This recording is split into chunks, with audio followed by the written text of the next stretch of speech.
Grazas, señora presidenta. Señor ministro, o seu goberno presume de impulsar políticas sociais. No entanto, unha das máis relevantes e necesarias, como é a atención á dependencia, continúa pexada por un financiamento insuficiente, especialmente por parte do Estado, que non está a cumprir o compromiso de achegar 50% dos recursos económicos. Iso a pesar de que o partido do presidente do goberno, o PSOE, se comprometeu a tal no acordo de investidura co BNG e no propio programa de goberno.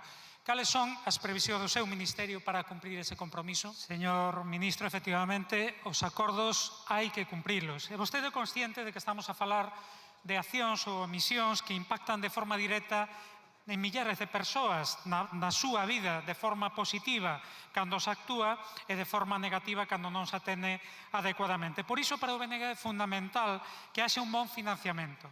Segundo dato do seu propio ministerio, no caso da Galiza, a contribución do Estado ao financiamento da dependencia está en 41%. É necesario, por tanto, continuar a incrementar. Mas tamén é preciso suliñar dúas cuestións. Unha, a Administración galega cifra a débeda acumulada polo déficit de financiamento do ano 2007 en 2.500 millóns, unha débeda que é necesario compensar. E dúas, en calquera caso estamos a falar dun infrafinanciamento que pagan fundamentalmente as persoas dependentes, mas tamén as traballadoras e traballadores do sector que ven as súas condicións laborais precarizadas. De facto, nestas semanas houbo na Galiza mobilización das traballadoras e traballadores do SAF, do Servizo de Axuda no Fogar e do persoal das residencias para protestar por a falta de recursos e as condicións en que realizan o seu labor.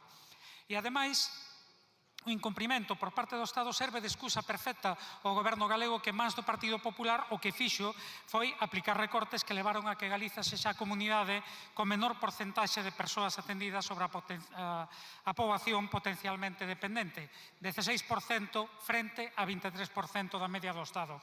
Isto nun país como a Galiza, que ten a porcentaxe de envellecemento máis alta e cunha dispersión poboacional que dificulta e encarece este e todos os servizos. Así pois, señor ministro, o BNG urxe o seu ministerio a que cumpra coas persoas que máis o necesitan. Moito obrigado.